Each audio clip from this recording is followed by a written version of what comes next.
Hey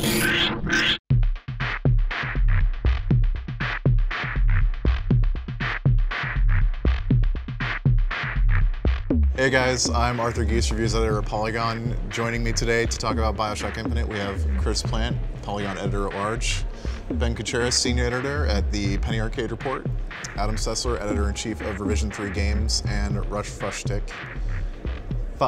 editorial producer, Polygon. And Russ Frushtick, editorial producer at Polygon. Off to a great start already. So I guess the thing to know before we get into anything is that this is a full-bodied discussion of Bioshock Infinite. There is nothing off limits. Everything is on the table. It has cherry undertones. Yeah. Nice beechwood taste. Yeah, it's oaky. Ambergris. So we're going to spoil the ever-loving shit out of parts of Bioshock. We're not totally sure what we're going to talk about yet, but I wanted to start by asking each of you how long God only knows was stuck in your head after the first hour of Bioshock Infinite. It's very catchy. The barbershop version of God Only Knows. You know, the Beach Boys did it okay, but those barbershop, I think it's the hats that really sets it off. So the thing for me is that really threw me off, because I don't know if they talked about that in any preview coverage or anything, but I had avoided as much of that as possible. So walking through the world and hearing that, I didn't immediately know what it was, and it was just this awkward sense of familiarity. And the game does a lot of that, where it seems sort of familiar. Like there's things that catch the edges of your attention that seem to be saying this is a world that you know, kind of. And I thought that was part of it. And then they keep doing it throughout the rest of the game. It was girls just want to have fun on the boardwalk, because I knew there was something familiar, but I was like slowly realizing, oh my God, that's Cyndi Lauper. It was the Calliope rendition of Girls Just Want to Have Fun. Wasn't immediately recognizable. Fortunate Son was in there, I right. remember. And Fortunate Son was interesting because the first time I saw it, it was through a tear where it was actually the song playing through the world. And that was when I think my understanding of the game was at its most tenuous, that it wasn't just, oh, this is alternate reality, you know, where there's this stuff back in time. It's not Baz Luhrmann's Bioshock Infinite. Yeah, the thing I kept thinking of was that moment. Sorry, this is a Battlestar spoiler, but there's that moment in Battlestar where they play the Jimi Hendrix cover. All on the Watchtower. All on the Watchtower, and it made me think of that, and like I was thinking, well, how does that connect to their concepts of the game? But it doesn't really make perfect sense by the end of Infinite. They just sort of hint at what they're trying to explain there. I really enjoyed hearing the music. I had the opposite reaction. It made me feel almost safer in this world, because it suddenly, like, I could place it. I understood, like, that this was a real place, that people had some sort of good intentions. They were bringing, like, good music into this space. But the point, yeah, I know, and that changes later. But the point that did make me feel I had that disconnect and I couldn't place it, and it was really upsetting to me, is when you go to the tower to find Elizabeth, and you see the siphon that is pulling this power out of her. Yeah. And the noise that the siphon is making is the REM song played through basically an electronica shifter. And it takes forever. You have to sit there and really listen to it, but it's the exact same beats being pressed What through. REM song? No, the one, Shiny Happy People. I saw that in the credits, and I was like, I was where too. the Figuring fuck out is where that? it was. It's multiple times. So you hear find it it. there, then you go, it's actually a setup for the callback of when you see Elizabeth and she opens the tear in Paris. Right. You hear it again, and then you hear it at the very end when it's like the most ironic form. I think it's like right when you're about to see Comstock. I think it's there, but it's like, it's basically used when people are not happy. It is when people are at their least happy. I mean, it's amazing that they spent obviously a lot of money to license these songs, Right. and then Because it shows how confident they are. They've hidden the songs. There are lots, like Tears for Fears is in there. Yeah. The licensed music section of the credits goes on for like a minute. Yeah. And I feel like I didn't hear like half of it. I played a preview version of the game a few months ago, and I remember in the preview version you could find records throughout the world that related to like the songs that were playing nearby, and they were the covers.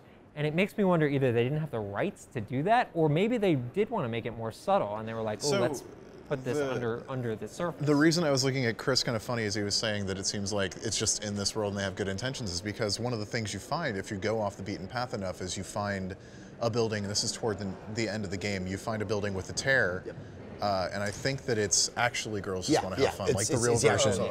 And you find a voxophone explaining that as these tears have been opening, like this composer has been hearing it. And he's Fink's brother, I think? It's Fink's brother, and he hears these compositions and he steals them and starts marketing them in Colombia, which is great. I like that even in Colombia they can appreciate the Beach Boys and Cyndi Lauper. There's kind of a theme here of, you mentioned that they spent all this money licensing this music. They spent all this money making this game, and they've hidden so much. And I loved in Bioshock 1 that it seemed like each boss that you met, you were learning this story about how did they fit into the society, what purpose did they serve. And what I kind of missed in Infinite was I didn't feel like I was meeting as many of those people. But I do wonder how many of them are there that maybe I missed, that were like this music person where if I went and found every hidden tape and every hidden message, I would have learned about these people, but they were just kept at a distance almost. Yeah, I thought that there were fewer of those like focused main characters. Like when I think of Bioshock 1, I think of Dr. Steiner, and you basically have an entire level dedicated to Dr. Steiner and his backstory. There were very few of those. Fink was obviously a big one because he has his whole level dedicated to like his ethos. But there were very few of those, which was, I thought, a little bit disappointing. You did get a lot of characterization out of those voxophones, but I would have liked to see more of that personality. I mean, I think that would have made it more traditional in its structure. And that's what the original Bioshock is, that you kind of think that this level's about X and this level's about Y. And what was so neat about Infinite is I had no idea where I was going. I could not use my past game experiences to impose on this, like, where I am in the game. This is not the ice level. Well, it was way more organic. You don't have, like, this themed area that's clearly built around this one character with this one, like, overriding goal.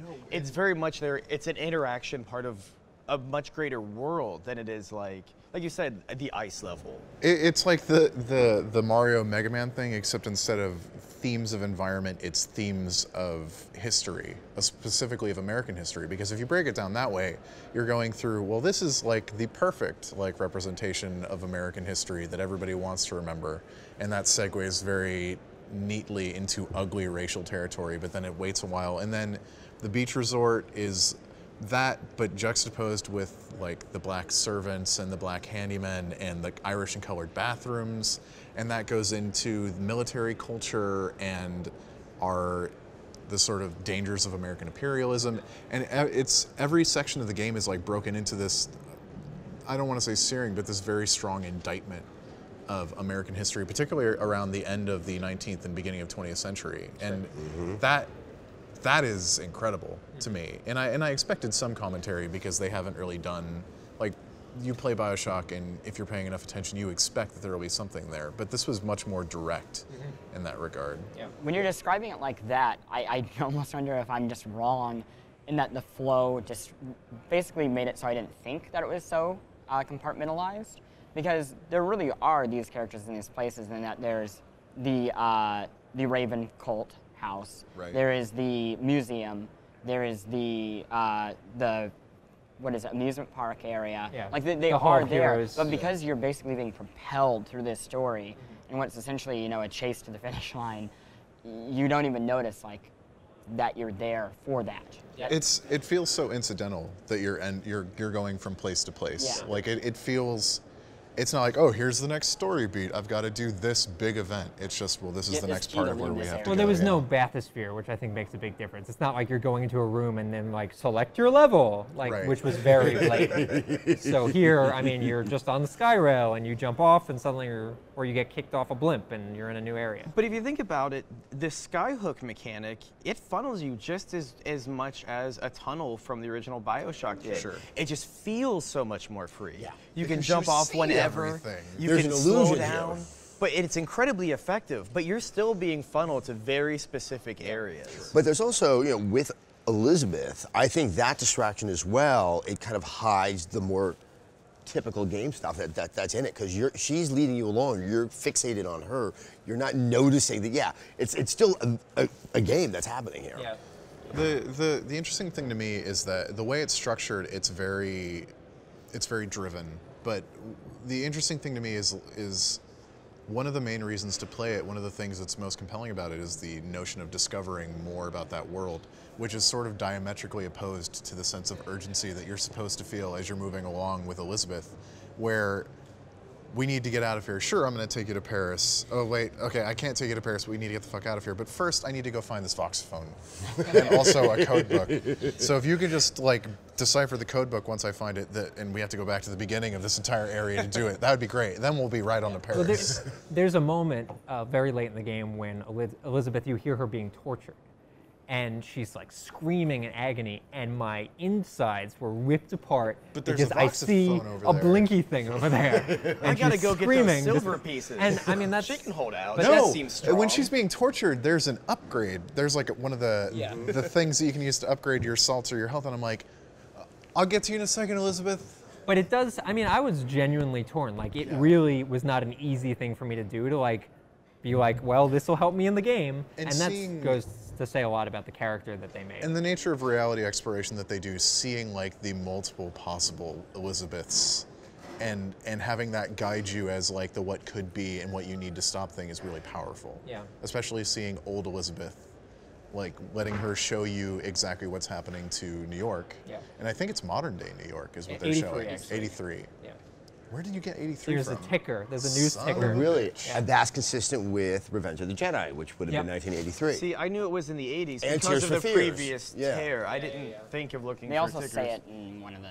And her age, that would make sense. Like if you match up her age. Yeah, I didn't get any of that, but that all just makes me appreciate more how tightly like put together it And is. it's so subtle too. Like there is like a tiny news ticker, and it was just because I was watching it so carefully, being from New York and like trying to match up the skyline with like what it looks like now. For a game that's so violent and so in-your-face fantastical, there's a lot of subtlety in a lot of ways scattered throughout it. That's the part that I love the most about it, is that the level of detail. I mean, it's officious what it's doing with that world, and just the small touches of the posters. That's where it really just, I think, becomes genius, is that I believe this Columbia. And I also think that someone really thought this through, because there's that much detail that's in this game. And that also stuck out to me, and I wanted to sort of ask you guys about that, is that I talked about in my review that in Bioshock, it was a very clear indictment of objectivism and Ayn Rand, and sort of like well, yeah, fuck you, this is what would happen if we actually did this. But you could ignore it. And it's just like, oh, haha, capitalism, whereas this is America. And it's in your face all the time. Sure. And Yeah, I don't know if I would go so far down that path though, because I feel like when we first saw these previews, right, it felt really like we were in the heat of the 99%. It was like, this is the Tea Party. There's no denying this. And maybe that was what that game was at the time. I felt like a lot of that was pulled back in the final version that we played. I felt like a lot it was made clear regularly that this was America at this time, not America today. And there was it's such a cop-out. I mean, I'm not saying that. I'm not saying you're saying that. I'm saying for them to say that is such a gigantic cop-out. Oh, sure, but I don't think it is as much of a political comment about today as it is about that time. I think you can still say it is, but I think certainly the haves and have-nots element of the story, which is a large chunk of the story, I mean, that still exists, obviously. Sure, it still exists, but it feels very A lot of the game, and I got fixated on, is kind of also the ownership of the narrative, which the Tears and Elizabeth is kind of undoing. And that, these stories that we tell in our mythologies of this country are a way of whitewashing it, but, all that power that comes out of owning that narrative, like they did with the Boxer Rebellion and Wounded Knee. And here comes this woman who's really is sort of upending all of this, and they're losing control on this grip and the power and that sense of history. So I don't know if it's necessarily like an indictment of the U.S. with those specific events, but it really does make you reflect on how we tell these stories to ourselves to make us feel better. It feels like an incredibly American game. I want to know how this is going to go over in Europe, and because it is so American. Like I don't think there's anyone at this table where some of the stuff in the game was really surprising, particularly like the depiction of Jews or of black people or the Vox Populi. But I do wonder if there's not that awareness of how really gross that kind of stuff got here, particularly like there's a lot of discussion of the end of slavery and how that was a massive mistake, and then a discussion that you find on a voxophone saying, well, your white society is awesome, but you need people to clean your bathrooms. Basically, which is like Kim Levine's favorite quote. I think he said, like, there's always going to be a janitor, like, so many times, and it is, like, the recurring theme of his games. I mean, that nothing can be perfect. That is the single reason why, you know, this absolutism can never work, because somebody always has to clean the bathrooms. I wonder how many people are going to play it and they're going to be able to almost willfully ignore all that thing, all this stuff. I think it'd be pretty hard. It would be really hard. It's amazing to me that the first thing, when you first see Columbia, it reminded me of Main Street USA and Disney World in a major way. Because it's like, you do get this sense of longing, like how great this is, but it's like preternaturally clean. Like you get a sense that there's this dark undercurrent. I've never seen a hot dog stand that clean. It looks amazing. The hot dog guy had mustard on his fucking apron. I'm saying. But the thing is, I talk to people who watch Mad Men, which I think is an incredible indictment of that time. Like, man, wasn't life great back then? And it's like a show about people drowning in existential dread, and they're like, I think Mad Men's I would love to be those guys. but TVs are still great. more subtle than what they were. I mean, this game is specifically on the like indictment of like ethos at that time, pretty blunt. I think there will be a subset of people who look at these racial stereotypes and go, finally someone said it. And they're Oh giving yeah, those people. there's idiots. Sure, idiots exist. But that's the problem with satire, is that it's always wasted on the stupid. They give those people room to hold that opinion too, because of the way that the Vox Populi sort of narrative unfolds. And that plays into the idea of nothing can be perfect, and that this is, not only are they the people that you root for, but after you watch how terrible Columbia is, like at its core, the whole time and up until near the end, I was like, man, yeah, the Vox Populi really do need to kill Whitey everywhere in this city. But then they want to kill you. So automatically that sets them back into this group as adversary, as opposed to like the side that you root for. But that, I mean, that goes into what he's always said, which is like no one has it right, and like there's no good guy in this scenario. Like essentially, Daisy later on when she turns against you is like, well, your story as like a martyr is way better to convince people. Don't you than, think You went mess with my narrative, which I think is one of the greatest lines inside of that Do game. you think they pushed that a little bit too hard? I felt they really nailed on the fact that they're morally the same in how they deal with their I think that they goals. get It was a her little on the nose. off the hook a little bit because her Booker died. Like it wasn't just the story of Booker is more powerful than you are. It's that I saw him die. He died for this, and but now that's not you're what she here. says. That's not the quote that she says. Well, she says my Booker died. Yeah. But she also says your narrative doesn't make any sense. Right. The story that I've been No, telling. she says like you're messing up the narrative. Yeah, like, you're messing with my narrative. She's Yeah. very aware that she has to get rid of you so that the story, Right. which will be So this it's- powerful symbol. A great bit of like meta commentary on video games, and also that whole situation like really solidifies the fact that Booker is not a hero. That Booker is kind of a piece of shit who's in this situation and human and does good things sometimes, but there's situations where no matter what you do, like it's not going to be good. Like when you're fighting the general, as an example, like did you kill him? No. I didn't. Oh, I And it killed did. him. It Okay. did not end well. No, for it him. does not end well for him. What happens if you don't When you're kill him? looking for Chen, I think, in that prison, Yeah. like he's there and tortured. Big time messed up. So you didn't do him any favors. no.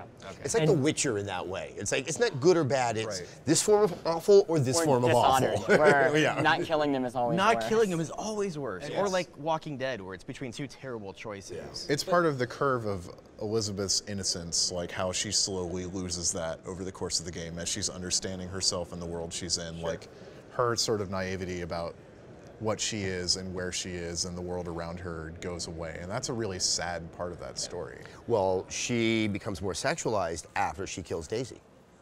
And if you go back to when she was in the tower, the big change that happens in her life is when she has her period the first time. Yep. And you really kind of look at the symbol of blood when she kills Daisy, she becomes more like a woman. I mean, it's really dark. Yeah.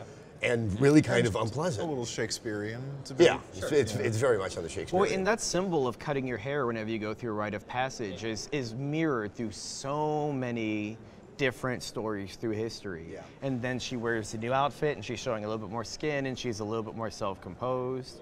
Now, do we think how that character ends up at the end, do you think that arc is taken all the way through? Because she becomes something very, very different near the end. Sure. I feel like you're tiptoeing around something because you don't want to spoil something. But we're at the spoiler table. We're gonna go wild. So essentially, you're talking about after the siphon's destroyed, and she becomes like basically a god, Right. For all intents and purposes. Yeah, I mean, it's like that. I'm trying to think of like the movie comparison of like.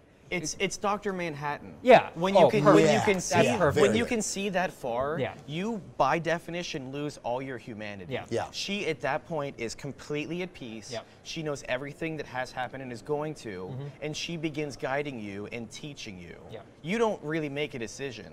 She's kind of sadly walking you through the steps to get you to where you need to go. Well, and that's why you have the Voice of Silence. It's this weird, quiet section of the game with just all the weirdos in the Ben Franklin masks. I mean, yeah, there is a sense of tranquility. I'm going to be honest, a lot of that stuff thematically made sense, but from a gameplay perspective, that was like the most boring part of the game. I completely agree. Yeah. Like the Voice of Silence, the Voice and of I'm Silence trying were to- fun. Well, but also the animations of the Voice of Silence were so good that I just triggered them. I can't. I have to see that one more time. That's so especially cool. tough when you know what the Voice of Silence were supposed to be, which was such a great idea, or was these creatures that absorbed every noise you made. So the more you worked, the more they like basically were balloons, and once you hit that brink, they popped at you. Yeah. It was an attack, and it was just too hard for them to do. And that the Voice of Silence and the Witches, they both felt to me, especially being so late in the game and so making such a brief appearance, that it was like, well, we marketed this 2 years ago, so we sure as hell are going to keep it in the game. Well, I also think that I mean, I'm you could glad say the they same were- thing about the Songbird, too. Yeah, but the Songbird not is quite there as much as- narratively. The Songbird is there narratively, but the Songbird is always just like, oh, we got in a Zeppelin, can't stay up here for long, here comes the Songbird. I thought that entire arc really paid off emotionally. Yeah, at the I end. really I liked was it. I liked it satisfied too. I like by where it. it goes. Yeah. I just don't think that they do very much with the Songbird as instead of just like this sort of silent thing that's in the background, like the possibility for danger as opposed to He's danger. a story motivator. He just Yeah. like, oh, we need to keep things He's moving. a big angry MacGuffin for most of the game. And it was kind of a bummer, the whole like statue thing, because I was like, every time I walked by one of those statues, I'm like, oh shit, Songbird's coming out. Like, how has no one expected it? So, I mean, but I did really, really like his arc and that like moment Yes. towards the, like his like climax at the end is I was ridiculously cool. through the whole game. I was dreading fighting him as a boss monster. I was like, "That's gonna be terrible. It's gonna be tedious." And then when he actually dies, and there's that scene where she's telling him to just let go. Yeah. Amazing. Oh, it's just perfect. Like That's- I was like really like it was a moment. They avoided doing the obvious, which was a boss battle with Songbird. And they do this so much in the game, and that's like one of the big things that sort of plagued Bioshock in its last third, is that they did these things that video games are supposed to do. Oh, it's it like, got so oh, gamey. yeah, okay, your powers are gone or they don't work right. Yep, of course there's a giant boss that looks like Atlas from the cover of Atlas Shrugged. Fuck it, it's here anyway. And they only do that often enough to build expectations for them to subvert. And that seems like a big goal of this game, is to subvert expectations in the best possible way. So, I will say that this is one aspect of the game that I really did not like, was essentially any fight that involved anything larger than a human being, I thought was not terribly well implemented. Specifically the handymen, the robot guys with machine guns, the ghost fight was terrible. Oh, the ghost fight was god Well, awful. before you go shoot down them, because I want to stop on that ghost fight. Yeah. That was even story-wise. say ghost fight without it Story-wise, that was ridiculous. probably also Ghost the weakest mom. point. Yeah. Because it is a story about daughters and fathers, and while what's her name, the mom, Comstock's wife. Comstock's It's- wife. Lady Comstock. She has a very interesting story going over the boxophones, wherever they are. Yeah. And then we get to this point where we're supposed to have this very serious, touching, dramatic moment between Elizabeth and her mother, where she's working shrieking out. ghost She's working out harpy. all these things, and before the sequence happens, they totally have not earned it. And she goes, "She's me, and she's also my mother. But the problems I have with my mother. Now shoot her with a rocket." Like that's literally, and it's like one that I'm shooting with a rocket is a problem. It's a real problem. But two, let her shoot her with a rocket. Like if you're a woman and you've had a problem with your mother, that's something I want to watch. Yeah. Like, because that's real drama. You're man. like That's chasing after her as that's she's like tearing through the That's streets. a real trying to, problem, like, get, and I don't feel like Elizabeth ever gets that moment in the game, and that's what was so disappointing for me. Well, you never see her get that moment until she becomes like. Sure. Her omnipotence is off screen.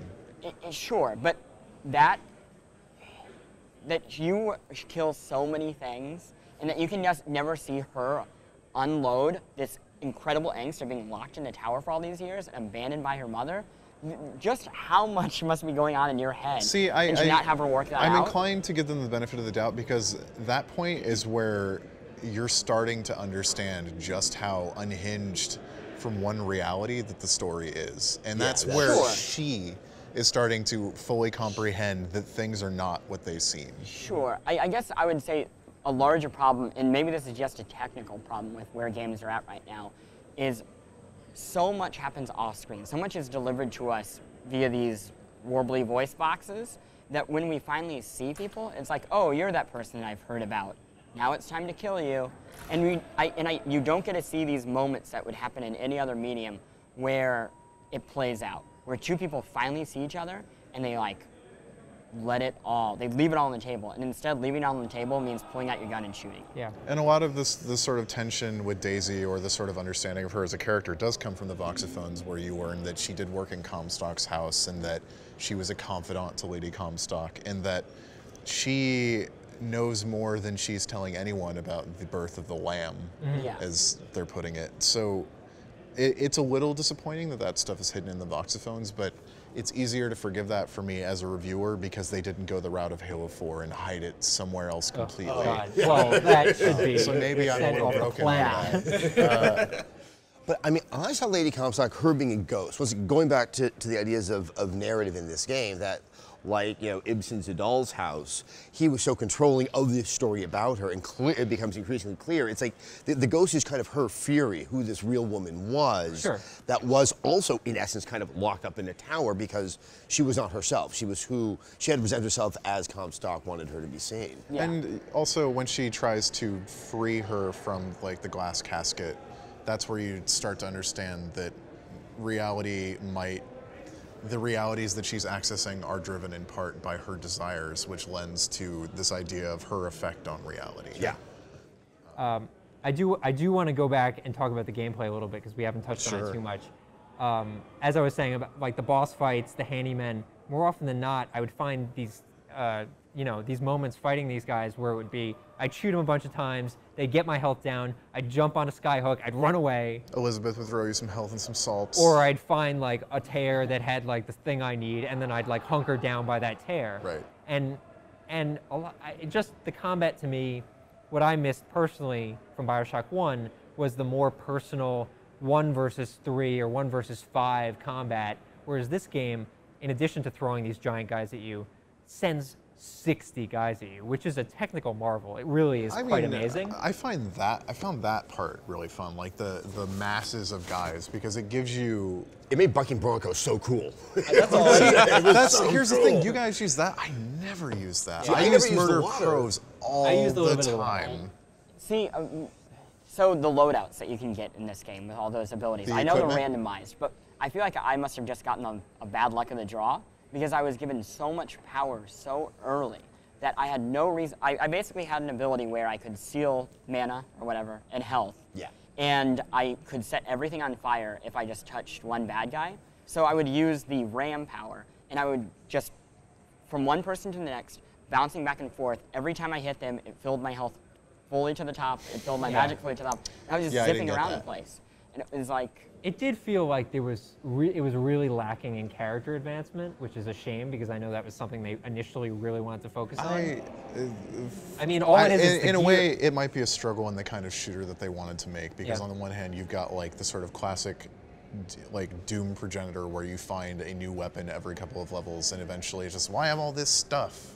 As opposed to something like Halo, where it's like, I have really solid combat mechanics and the sandbox is changed. And you can see they struggle a little bit in juxtaposing those, because it's got kind of the same health system from Bioshock, but it's also got the shield now. And I wasn't quite sure how I felt about the lack of being able to carry refill items. which definitely limited how much I could use vigors at the beginning. Sure. But the way that they make upgrades necessary is by basically making it so that you need to upgrade, say, your salts capacity, or you're just not going to be able to use stuff But I was very just bummed, often. like, that was essentially the only decision that you're, like, permanent decision you're making is, like, I need more mana, or I need more health, instead of being, like, initially, in the earlier designs a couple years ago, they were saying you'd get to these moments where you could get 33% faster movement speed, or, you know, you'd move faster on skyhooks. And making that decision and be permanent, and you'd have to deal with that decision. And I was really bummed to see like almost all that taken out of the game. Well, but I mean, you're taking a lot of the experimentation for the player out of the game, and I think that's the thing, is that you don't start to realize how dynamic the skyhook combat can be until about midway through. And if you're putting me in the position of having to make those decisions, that's fair. I might play it in a way that's very restrictive. And I at least like the idea that I can go back. I just kept reloading all the skyhook stuff to see if I can make it cooler. But let's even, if you don't mind me jumping in, let's take a quick step back and realize that we're in this incredibly interesting world filled with incredibly interesting characters who have incredibly intricate relationships, and 85% of the time you're in battle. Like, and I thought the combat was handled very well mechanically, but it's like, it was the most boring part of the game to me. And it's like, you have to get in a battle for 20 minutes, because if you remove all that, the game is 3 hours long. I liked that the battles were there. There are moments, especially toward the end, where it felt like they were getting in the way of what I wanted. Right. Yeah. Because you want to move the story along. The violence was my problem, because when I played that demo, and I was like, this is great. My wife doesn't play a lot of video games, but just the general story seemed like it was going to be right up her alley. And I was going to play this. And then I played through it on my own, and I was so disturbed by just people's heads popping and me popping the necks.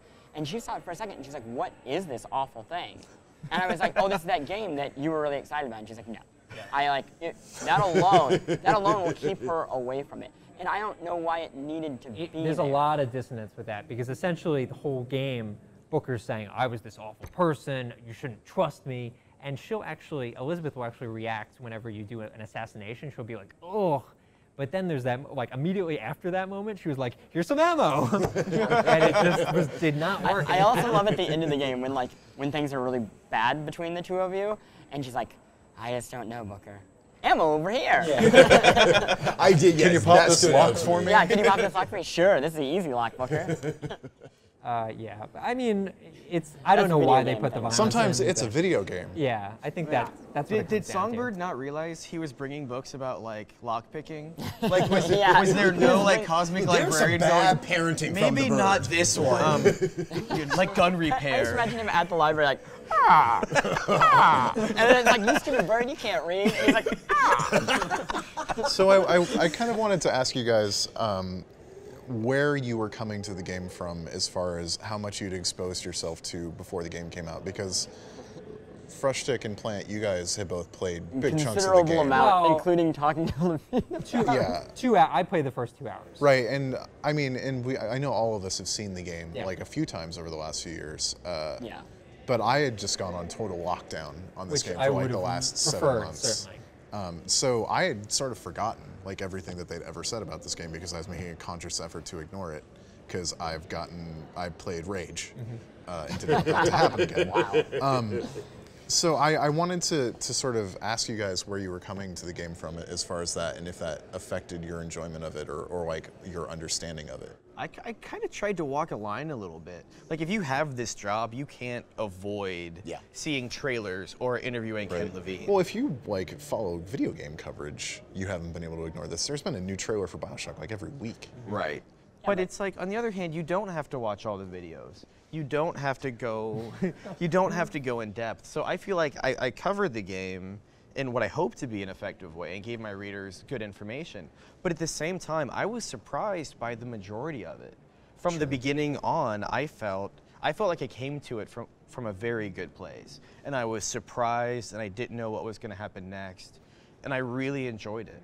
We're kind of lucky in that it's very hard to spoil us unless we spoil each other. Yeah. And you really hope that your readers or your viewers get the same experience where they get to come to it like that, because it's absolutely the best way to play the game. Yeah. Yeah, I've seen so much. I mean, I remember I had the chance to talk to Levine right after Bioshock came out, and just hearing his idea of what the next game would be, how he would most certainly not use audio logs. There's no way in hell he was going to use it. So going from that to going to that very first demo in New York, which was the most amazing thing I've ever seen, and nothing like the game. To seeing the spirit of the game I thought was captured in that first demo. It just didn't look kind of, maybe even more than actually the E3 demo, which then followed, which is also not the game that was released, to talking with people who have worked on it and hearing what version of the game they worked on. There have been like 5 different versions of this game. Yes, to say the least. Well, in this game and the other games that aren't even close to this game. And then seeing the demo before this, which even that had things that aren't in this game. Like, there's the sequence in this game, I'm almost sure of this, and I'm worried that my mind is failing me, but the moment when the nun, the woman, burns herself. It was a boy, wasn't it? It was a boy. I think that was a Newtown thing. I think someone might have gotten cold feet, and I have to say that could become too distracting. Oh, it was a young boy? It was a young, very young boy. I think that's because of Newtown, that they just knew that could become a huge distraction. But in a weird way, having all of that has been great with this game, because truly the second half is, you couldn't have had that spoiled. I mean, unless somebody you knew somebody who was really close. For all the marketing they've done, the fact that there is that much surprise in the game is pretty impressive. The thing is that they spend a good part of the last third of the game completely redefining what you thought you knew about the game. And it's not, no, that's not it at all. It's actually this other thing. It's all, well, sure, it's like that. And here are all the crazy fucking reasons for how it's that way. And some other stuff underneath it. And now we're going to blow your mind. But the thing is, would that have worked in any other medium? Nope. Because when you look at it, I talked about this in my review, they utterly changed the pace. It's all narrative, there's very little gameplay, and it's basically a giant info dump for like 45 minutes. Sure. And a highly entertaining one, too. It doesn't sound like it should work on paper, but I thought it was an incredibly compelling you worry about it being like the end of Matrix 2, where he walks into the room and gets like a sit down and let me explain this to you. Instead, it ends up being like the middle third of the Matrix for a extended part of the game, where it just totally redefines your understanding of the world that you're in. Yeah. And it pulls it off so well. Do you know much about like Japanese storytelling versus like Western storytelling? Like the Western storytelling is like a traditional 3-act structure. I know you'd think I'm an ass because I'm using college. Are you referring to like the bombardment of exposition? Well, no. Basically, you have like a first act, which is a premise, and then a second act, which is connected to that. It's a follow-up. But the third act is something totally different that somehow unites those two. And that's what that really felt like to me. Instead of a traditional Western story, it was like, we thought we were getting that. We thought you're gonna go here, and you're gonna save that woman from the castle, and then there is a second act turn, and then the third act, well, go fuck yourself. We're going to play with the space-time continuum. And that has a lot to say about those first two things. But at the same time, it's totally different. To me, it felt a lot like sort of noir storytelling, where the third act is like, here's this new thing that radically redefines everything that this character went through, and now you have to resolve it. Well, no, I said it reminded me, the end I thought had touches of Chinatown, where you made this amazing journey, but you didn't really learn it. You know, like you never understand what happened in Chinatown at the end of Chinatown. Well, you certainly don't feel and there's like that you wonderful won. sense of mystery. You don't feel like you won at the end of this game. This is not like a shiny, happy end. After the credits, I felt like there's a bit of the credit bumper I thought was a happy ending. Yeah, I mean, I don't know. It's curious. Here's my read Unless on you it. failed. If we're going full Yeah, let's spoiler. go. Dude, okay, so let's go. all right, so because we're running out of time. If you do not want the ending to Bioshock Infinite spoiled, like if all this other stuff has been gravy, then this is where you should probably stop watching, because we're about to ruin the last 30 to 40 minutes of the game. Yeah. Infinite universes. Yeah. This has all happened before. This will all happen again. Essentially tying in the Bioshock 1 and I guess Bioshock 2 and saying that these common threads are constants and variables is the thing they keep saying. And it's essentially these common threads will just keep happening because that's the way the universe works. Causal loops is a big thing. Yeah. It's metaphysics. And it's not really something that's ever been addressed in any video game ever. Elizabeth literally hits you over the head with quantum physics. Yeah. That shit happens in the game. Like, it's not subtle. Yeah, it's the first thing she does to you. I went on a Wikipedia run. Just clear this up for me. Is that before or after she takes you to Rapture? It's a Right as she's doing it. Yeah. What's unfortunate is if you look at the chapters in the game, you don't get the rapture part when you play that end section. Sorry, Adam. Also, it's the very first. It is the first We're thing she spoiling this does for our to camera you. guys. Oh my, yeah. What did you say? You don't get. No, what's unfortunate is if you go back to replay it, Oh. the chapter that is the end does not include the rapture part. You actually have to do the final battle to get that small piece of sequence. It starts when you're in the boat going back to the lighthouse. So the way I read that whole thing was essentially that they were not direct analogs, but very similar analogs between the characters and the events of Bioshock 1 and this universe here. And what that meant to me is that I was trying to like, okay, if that's the case, what would be the Elizabeth equivalent in Bioshock 1? And the only thing I can think of was the little sister. The thing that Do you think that's too direct? I don't know that it's an Elizabeth equivalent so much as it might be a Lutece equivalent, because those the twins were like dislodged from physical time. Like these are the twins who basically created all of the technology that makes Columbia what it is. Sure. And who's to say that they weren't the ones that introduced like the spark of genetic engineering that powered the revolution in Rapture and all of these other things. They came from slugs, actually. Right, but I mean they have to find it. They have to know it's there. Sure. So I wonder if the Luteces are like the wild card, like the God particle. I did think that Elizabeth had a line where she was like, there's always a man, there's always a lighthouse, you're always there, I'm always there. And the only comparison, if you think of the Big Daddy being the songbird, essentially the protector, who is he protecting? It's these, and then you have that moment at the end of Infinite where you see all of the Elizabeths, and it really looks a hell of a lot like the ending of Bioshock 1 if you beat it on the happy version, where they're where like, all the they're little around sisters you. are overlooking you.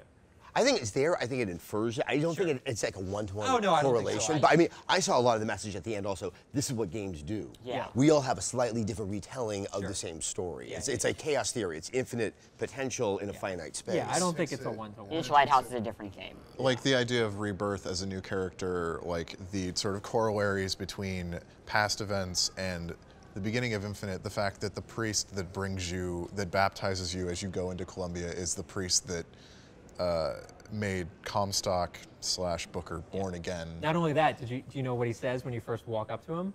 I don't remember. He says, "Is it someone new?" Which is Well, what he's blind. The Splicer says that. Oh, you're right. When you first get into Rapture in Bioshock 1, the Splicer I didn't says even that. realize that. But I did. Yeah. Like it does sort of make sense. Like I didn't make anything of it when he's blind at the beginning of the game. Yeah. And did you catch how that baptism ended? Like normally first one, it's or- like you dip and then it's over. He holds you under until dunks you you. pass out. Yeah. Which is that's the circle. That's how Booker dies. Yeah. Like Or does he? Well, but Dun, that's dun, why dun. it's so crucial to that city, is that obviously Comstock found that to be such a transformative moment in his life that, of course, everyone that goes through Columbia has to be baptized, because that's the only way we're going to make this a cool city. And it has to be the same person that delivered him into his salvation. Here's my big question though, for this decision that Booker has to kill himself at this point, right? So it's infinite possibilities. Anything that can happen will happen. So in theory, we're all murderers. We've all gone and built a city in the sky and done this. So what purpose does it have him killing himself then versus him killing himself anytime? I mean, the idea is that if he kills himself then, Elizabeth doesn't exist because she is his daughter. So as he dies, you see Elizabeth's winking out of existence. Sure.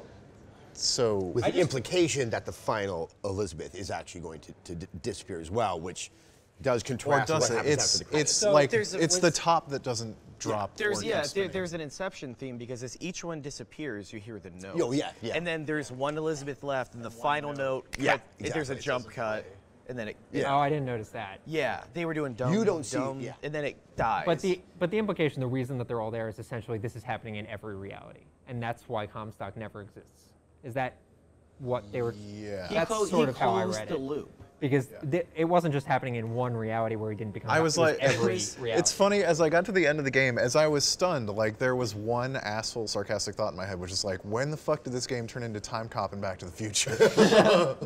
I mean, you saw it coming the second they did like music from the modern era. No, I didn't. Really? I really didn't because Well, and there's also that scene where the guy runs to the telephone and he goes, "Chuck, it's your brother.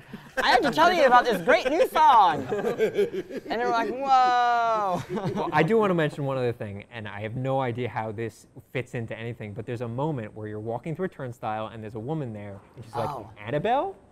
Yeah, Speaking to that's right. Elizabeth. And then you shoot her. But I don't understand, like, she knew, why would anyone call her Annabelle? So I don't know if that's part of the story or it's just because she was part of the force that was lying in wait for you. But why would the force that was lying in wait know that her name was Annabelle? Yeah. It could have been just something that she saw through a tear.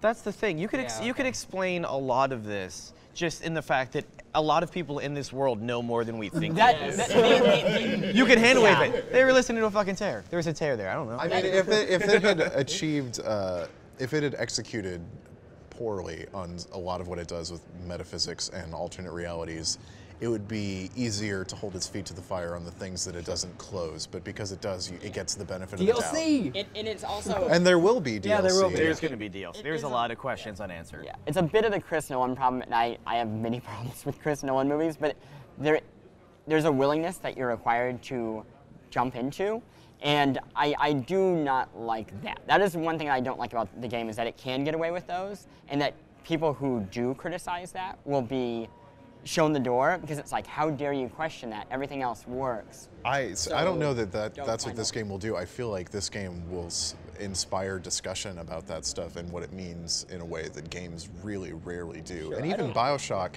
like Bioshock had a very strong statement to make and a question to ask about player agency, but that was it. That was the question. Like it was like, what is player agency? How much free will do you have? Bye. Yeah. Yeah, there's a lot more. This is just a laundry list of questions, and one of the only things, it's almost disappointing that it doesn't have time or even space as one game to answer or even examine all the questions it asks. Sure. Yeah. Yeah, it's good. It's a good game. I think people should play it. Can't wait for Bioshock Infinite 2. More Infinite. Bioshock Infiniter. Oh, The gosh. infinitist. But there will be more, because there are so many lighthouses that you see at the end of that game. Not and ones because made by G.K. Moran Ken. needs to make a little bit more money. I don't think he'll be making any more, personally. I think that was like his, see you around. And to be fair, there is such a total sense with it. It's like, I don't know what story you tell next, because you did kind of the universal It felt story like the end with of Portal this. 2 in that way. It was just like, whoop, There's okay. only, we have the undersea city, we have the floating city. Now there's going to be this madman who Nazi Island! No, who creates a city on the very land on which we walk. What? The city on the ground. Oh my word. I think I just blew your mind a little bit. That's like the bit. stuff above the subtext. right. All right, when we're into snark territory, it probably means that it's time to stop. You guys, thanks so much for joining me today. Sure. Thanks for having us. Adam. Thank you for joining us. You can check out the Bioshock Infinite review on Polygon.com. You can check out Ben's on the Penny Arcade Report and Adam at Rev3 Games on YouTube.